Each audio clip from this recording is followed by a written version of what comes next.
தமிழ் மக்களுக்கு வணக்கம். நேத்தி பேசிய காணொலியோடைய தொடர்ச்சியாக இன்னைக்கும் அதையேத்தான் பேச வேண்டும் என்று நினைக்கிறேன். ஏன் அப்படின்னா, இது மக்கள் மத்தியில போய் சேரணும். மக்கள் மத்தியில அதிகப்படியா இது பேசு பொருளாகணும், இது விவாத பொருளாகணும் அப்படின்றதுக்காகத்தான் நான் இந்த காணொலியும் அதை பற்றியே பேச போகிறேன். அது என்ன அப்படின்னு பாத்தீங்கன்னா, 1000 கோடி ரூபாய்க்கு ஊழல் நடந்திருப்பதாக, அதாவது ஆரம்ப கட்டமாக விசாரணையின் பொழுது, ஆரம்ப கட்டமாகத்தான் நாம தான் ஆரம்பத்திலேன்னு சொல்றோம். இது 40,000 கோடி ரூபாய் ஆண்டுக்கு இவர்கள் ஊழல் செய்கிறார்கள் இந்த டாஸ்மாகில். அது பிளாக்ல விற்பனை செய்வதிலிருந்து, குவார்டருக்கு 30 ரூபாய் 40 ரூபாய் கூடுதலாக வைத்து விற்பதிலிருந்து, பில்லிங்ல ஓவரா பில் பண்றதுல இருந்து, இப்படி பல்வேறு விஷயங்களில் இவர்கள் கொள்ளையடிக்கிறார்கள் அப்படின்றத நம்ம சொல்லி வந்திருக்கிறோம்.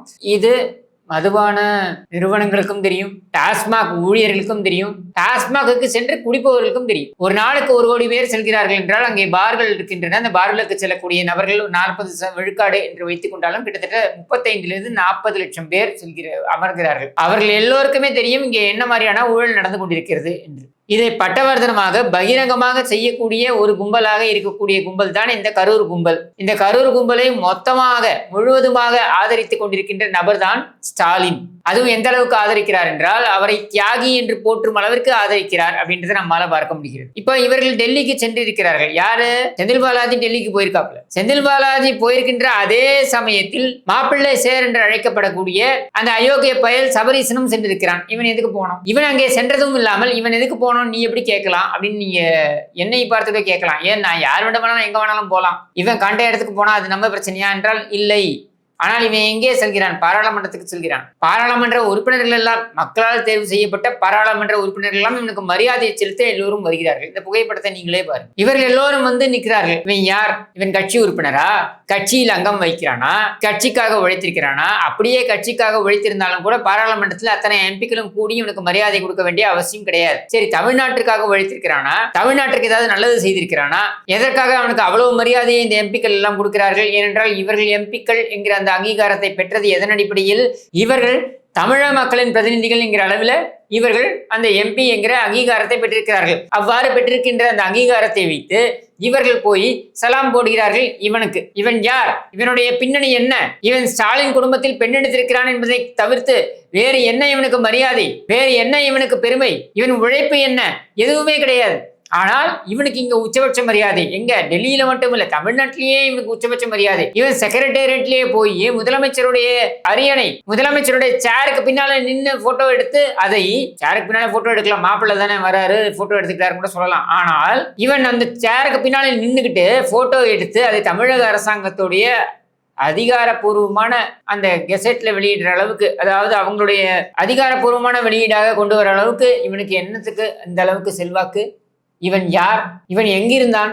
2000ஆம் ஆண்டு இவன் எங்கிருந்தான்? 2006ஆம் ஆண்டு இவன் எங்கிருந்தான்? இவன் மீது போடப்பட்ட அந்த போலி மருந்து விற்பனை என்கிற அந்த வழக்கு என்ன ஆனது? இதெல்லாம் கூட ஒரு பக்கம் விட்டுருங்க. இவன் ஏன் அதே நேரத்தில், அதாவது செந்தில் பாலாஜி அங்க சென்ற அதே நேரத்தில் இவன் ஏன் செல்கிறான் அப்படின்னா, இதுக்கு ஒரு புதிய உருட்டு. ஏன்னா கேள்விகள் வர ஆரம்பித்து விட்டு, பாஜகவுக்கும் திமுகவுக்கும் கள்ள உறவு அப்படின்ற அந்த கேள்வி வர ஆரம்பித்தவுடன் இவங்க என்ன பண்றாங்கன்னா, ஒரு போட்டோவை வெளியிட்டிருக்கிறார்கள். என்னன்னா, முகுல் ரோஹத்கி. யார் அந்த முகுல் ரோஹத்கினா, இவர் ரொம்ப சீனியர் வக்கீல். இவர் பாத்தீங்கன்னாக்கா ஸ்பெக்ட்ரம் வழக்குல இருந்து எல்லாத்திலையும் இவர் தான் ஆஜரானார். அரசாங்கத்திற்கும் ஆஜராகி இருக்கிறார், எதிர்த்தரப்பிற்கும் ஆஜராகி இருக்கிறார். அந்த வழக்கை நீர்த்து போக செய்வதற்கு இவர் தான் மூல காரணமாக இருந்தார் என்று சொல்லப்பட்டது. அந்த முகுல் ரோஹத்கி அவரை சந்திப்பதற்காகத்தான் செந்தில் பாலாஜி சென்றார் அப்படின்னு திமுகவுடைய கைத்தடிகளை வைத்து, திமுகவுடைய அல்ல கைகளை வைத்து ஒரு போட்டோவை வெளியிடுகிறார்கள். எங்க அப்பன் குதிரைக்குள்ள இல்ல அப்படின்ற கதையா இந்த போட்டோவை இவர்கள் வெளியிட வேண்டிய அவசியம் என்ன? வக்கீலை நீ நிர்ணயம் பண்ற. வக்கீல் ஒரு நாள் நீதிமன்றத்துக்கு செல்வதற்கே, அதுவும் முகுல் ரோஹத்கி போன்ற வக்கீல்கள் எல்லாம் ஒரு நாள் நீதிமன்றம்க்கு செல்வதற்கே பார்த்தீங்கன்னாக்க 50 - 60 லட்சம் ரூபாய் சார்ஜ் பண்ணுவாங்க.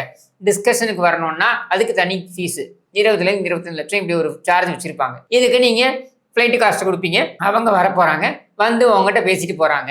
நீ எதுக்கு இங்கிருந்து டெல்லிக்கு பறக்கணும்? அதுக்கான அவசியம் எங்கிருந்து வரப்போகிறது? முகுல் ரோஹத்கி சொன்னா அங்கிருந்து இங்க வரப்போறாரு, நீ கொடுத்த ஃபீஸை வாங்கிட்டு உனக்கு என்னமோ சொல்ல போறாரு, இது நடக்கும்பா இது நடக்காதுப்பான்னு சொல்ல போறாரு, போறாரு. நீ எதுக்கு இங்கிருந்து டெல்லிக்கு போற?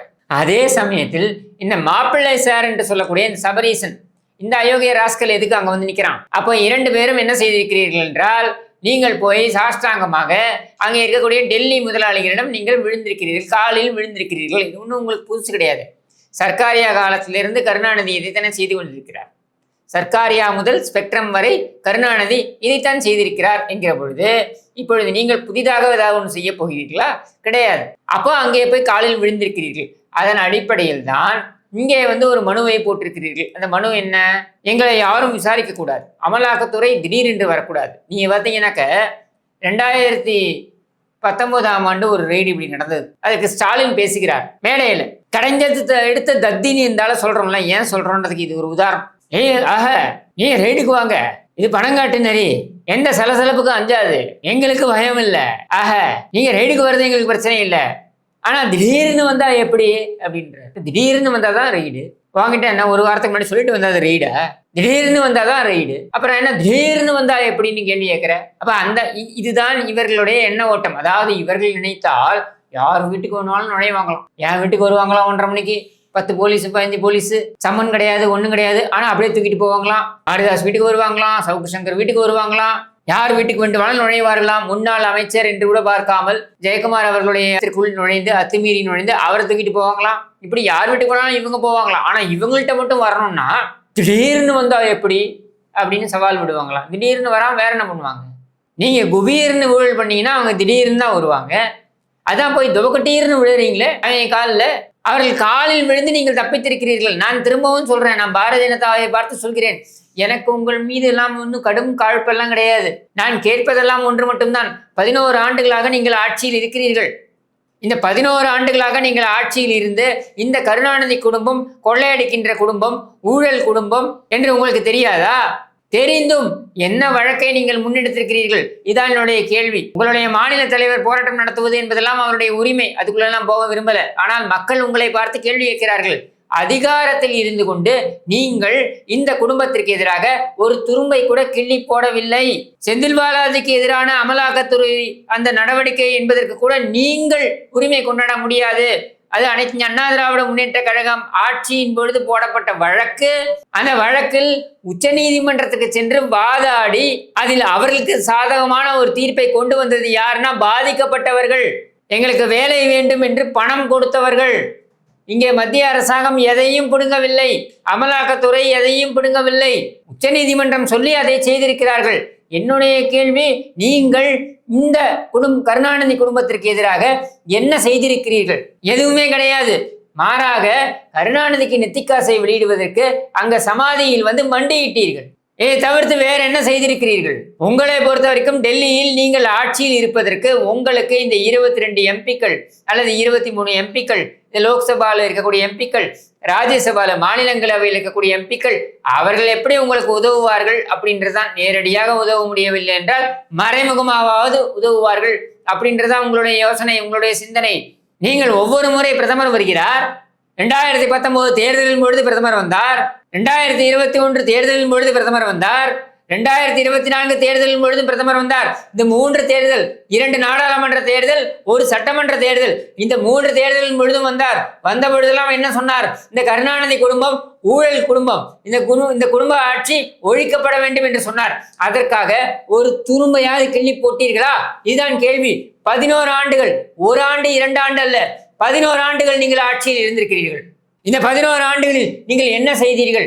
இதான் எங்களுடைய கேள்வி. இதற்கு நேர்மையாக பதில் சொல்லுங்கள். சும்மா அதிமுக அப்புறம் தாவேகா இதுக்கெல்லாம் தாவாதீங்க. உங்களை பார்த்து கேட்கிறேன். ஆட்சியும் அதிகாரமும் உங்களிடம் இருக்கிறது. எத்தனையோ குற்றச்சாட்டுகளை வைத்திருக்கிறீர்கள். குற்றச்சாட்டை வைத்ததோட முடிஞ்சு போச்சா உங்க வேலை? என்ன வழக்கு போட்டீங்க? என்ன ரெய்டு நடத்தினீங்க? ரெய்டு நடத்துறதுல என்ன நடவடிக்கை எடுத்தீங்க? 2019 கதிரானந்த் வீட்டில் ரெய்டு நடத்தினீங்க. அதில் நடவடிக்கை என்ன எடுத்தீங்க? கதிரானந்தை ஏன் கைது செய்யல? இந்த துரைமுருகன்ங்கிற இந்த காட்பாடி கொள்ளையனுடைய அந்த மகன், ஊதாரி மகன், அந்த கதிரானந்தை ஏன் கைது செய்யல? சபரீசனுக்கு எதிரான அத்தனை ஆதாரங்களும் உங்களிடம் இருக்கின்றது. நான் சத்தியமாக சொல்கிறேன், நான் பொய் சொல்லல, சத்தியமாக சொல்கிறேன். சபரீசனுக்கு எதிராக அத்தனை ஆவணங்களும் உங்களிடம் இருக்கிறது. அது எல்லோருக்கும் தெரியும். விஷயம் தெரிந்தவர்கள் எல்லோருக்கும் தெரியும். அந்த சபரீசனுக்கும் தெரியும். ஆனால் நடவடிக்கை எடுக்க மாட்டேன் என்கிறீர்கள். ஏன் எடுக்க மாட்டேன் என்கிறீர்கள்? இதுதான் எங்களுடைய கேள்வி. பாமர மக்களுடைய கேள்வி இவ்வளவுதான். வேற யாரோ பேசல. மாண்புமிகு பிரதமர் அவர்கள் பேசியிருக்கிறார். இந்த குடும்பம் ஊழல் குடும்பம்.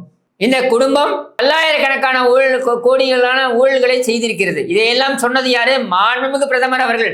அப்படி சொன்னவர் ஏன் வழக்கு பதிவு செய்யவில்லை, ஏன் நடவடிக்கை எடுக்கவில்லை? மாறாக தொடர்ந்து பார்த்தீங்கன்னாக்க வெங்கையா நாயுடுவை வைத்து கருணாநிதி சிலையை திறக்கிறது, ராஜ்நாத் சிங்கை வைத்து கருணாநிதிக்கு நித்திக்காசை வெளியிடுவது, இதையெல்லாம் தான் நீங்கள் செய்து கொண்டிருக்கிறீர்கள்.